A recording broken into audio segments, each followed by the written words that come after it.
I like the story of Jacob's ladder in the Bible. Um, Jacob went through labors, almost like Hercules in the 12 labors. Instead, Jacob had 12 sons, so there's no real correlation there outside of 12. You see that redundantly, 12 apostles, 12 months out the year, 12 numbers on the clock, yada, yada, yada. 12. There's a significance to 12. Moving past that.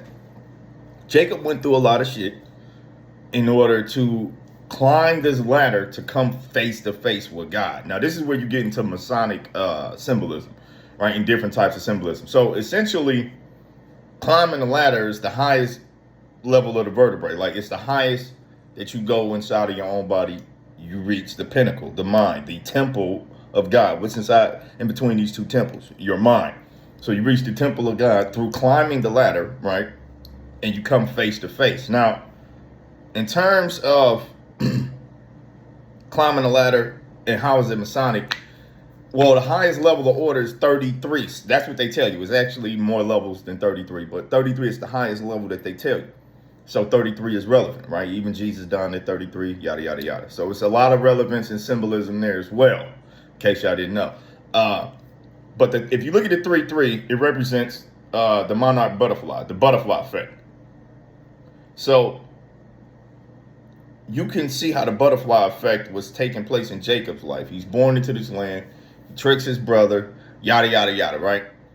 God wants him to go to a new land. So all of these actions are having an effect somewhere else before God even relocates him in the Bible. Before he even gets into this wrestling match, before he even loses the wrestling match with God, it's already being set up by his past actions. This is the butterfly effect. Something can happen on one side of the world, a butterfly can flap its wings, cause a tsunami or a tornado on another side of the globe. Cause and effect, how everything is essentially connected, right? And you can see that in the Bible. Biblical prophecy automatically gives you insight that everything is connected, right?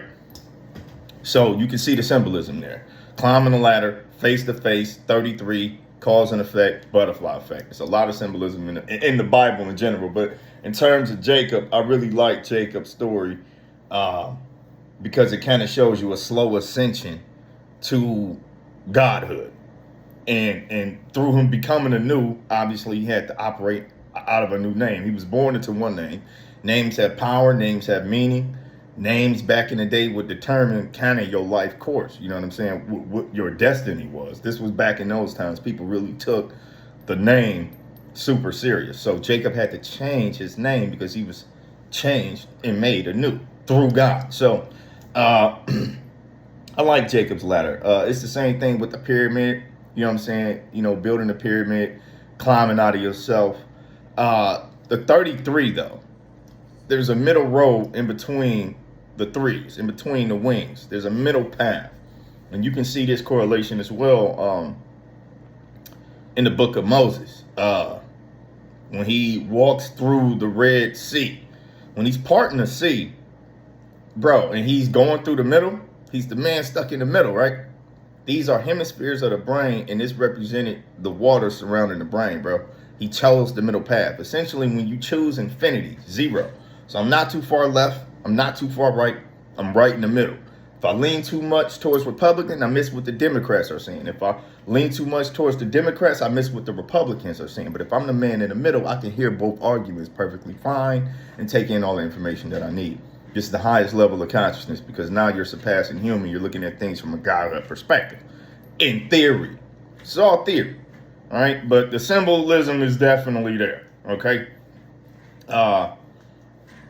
You even got to look at the fact that the Red Sea, even the color red, your sacral chakra it glows red, bro. So when you look at the people back in the day with Moses, because it's all connected, all of it, the chakras, all of it. They were lost in their flesh. They were lost in material, drunkenness, sex, violence. They were lost in the red. They were in the red zone, bro. So them parting the Red Sea is another symbol. They're climbing out of the self. They're climbing out of the flesh, out of the lower carnal self, that desire, bro. That selfish, egotistical desire, bro. This is multi-layered. The stories in the Bible, bro, they are It's so multi-layered, it's actually ridiculous. I don't personally at this point in my life believe that there's a wrong perspective. I think it's about how much information you have, how educated you are, and if you're actually looking at the Bible to read it like a story, if you're actually looking at it with divine insight, right? Internal clockwork, and you're walking spiritual and you're able to see the message and see the correlation. Not everybody's going to agree with me. I'm not getting on here to be agreeable.